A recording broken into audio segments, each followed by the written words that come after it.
In this episode, we're talking Zillow Zestimates. How long does it take to sell a property?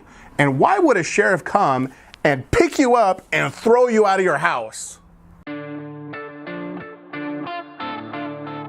You ask real estate questions, and I answer them. This is the Ask Daniel Los Angeles show.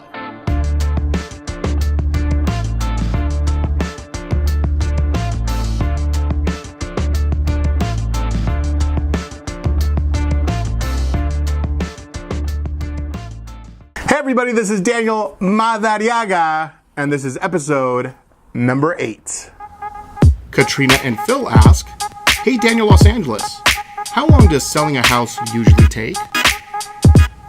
Thanks for the question, Katrina and Phil. So the national average, according to Realtor.com, is 63 days. That's how long a property takes to sell, okay? Seems like a really long time to me. Let me tell you my structure. So if you tell me, hey Daniel, let's put our home on the market, great. I'm gonna tell you clean your house. Once that's done, we're gonna take some pictures, we're gonna shoot a video. That all takes about a week. After I get all that footage back, it takes another week to edit everything together. So we're already in there for 14 days. After that, we're gonna put your home on the market on a Tuesday, and we're gonna have your open house on a Sunday at 2 p.m., okay? After that open house, the following Wednesday is when the offer deadline is, Wednesday, 2 p.m. We get all those offers, we counter everybody best and final offer. On Friday at 2 p.m. is when we get all of those back, and by that Friday, you're in escrow. Now from there, if we're dealing with a cash buyer, it's like 10 days, okay? That's the quickest that we can close in. If it is a person doing a regular loan, that's gonna be 30 days. If you're dealing with FHA loan, that's gonna be 45 days. So as you can see, it takes quite a bit of time, but according to Realtor.com, national average, 63 days. Stan asks, I already removed all of my contingencies, but I have to back out of escrow. What's the worst that can happen to me? Thanks, Daniel Los Angeles. Stan, great question. So if you back out of the deal and all of your contingencies have already been removed, meaning you just wake up one day and you decide, you know what, I don't want to buy this property anymore, the worst thing that could happen to you is that you're going to get sued for your deposit. So remember, at the very beginning of the transaction, you're going to put 3% as a deposit, and escrow keeps that money in a separate escrow account. Now that 3% is now going to be considered damages, and you're going to go to arbitration with the seller, and you're going to say, you know what, judge, I just don't want to buy this house anymore. The judge is going to look at the contract and see that you've already removed all the contingencies. You have no reason for backing out, and so now the seller, you know, they're in a bad position because you've wasted all of this time while they could have been selling the property. Maybe they've moved out already. Maybe they've done some fixing up and some repairs that you specifically wanted to do. And now you're not buying the house? Well, now they're going to go after that 3% as damages. So if you're buying $1 million home and your deposit is 3%, that's $30,000 that out of there, right? That goes into the pocket of the seller. And then guess what? You don't get the house. The seller puts the property back on the market, and then they continue on with their, you know, with whatever sale that they were going to do with the next buyer that's coming up. So, yeah, that's the worst that could happen to you.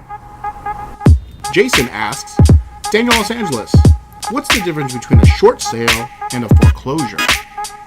Jason, excellent question. Short sale, that is when you want to sell your property, it's worth $500,000, but you owe your bank $750,000. So you're going to call your bank and you're going to say, please let me pay you less money than what I owe you. And then the bank says yes. You sell your property for $500,000, you cut the bank out of $250,000. That is a short sale. You know what? Only 1% of sales these days are short sales. So a couple years ago, they were everywhere. Now they're almost non-existent. Foreclosure, let's say you stop paying your mortgage, 30, 60, 90 days passes by, and then all of a sudden a big bad sheriff is going to show up at your door banging, saying, get out. You no longer own the property. The bank now owns the property, and they physically take you and remove you from the property. This actually happens, okay? And this happened many years ago. Everybody was getting foreclosed on, and that's what was happening. So either way, that's the difference. Short sale, definitely the way to go if you can go that route. Ava asks, Daniel, Los Angeles. How accurate are Zillow's Zestimates? Hey Ava, thank you for the question. If you go on Zillow.com, there's a section there that's called Zestimates. You plug in your address and Zillow will spit back out to you what the home is worth. I really wish it was that easy, but it's not. Zillow does take into consideration the square footage of the home, the square footage of the lot, and the location, which is all great, but it's not everything. What about the condition of the home? Do you live in a complete teardown, or do you live in a completely remodeled property?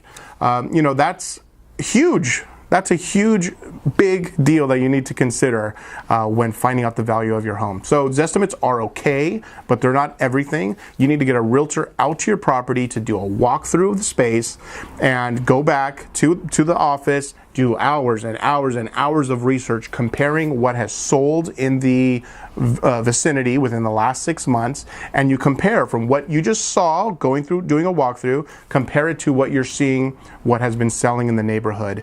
And that's how you come up with a true value, not a Zillow Zestimate from a robot that's never actually been to your property. That's it, everybody. That is episode number 8 of the Ask Daniel Los Angeles show. You keep asking me your real estate questions, and I'll keep answering them.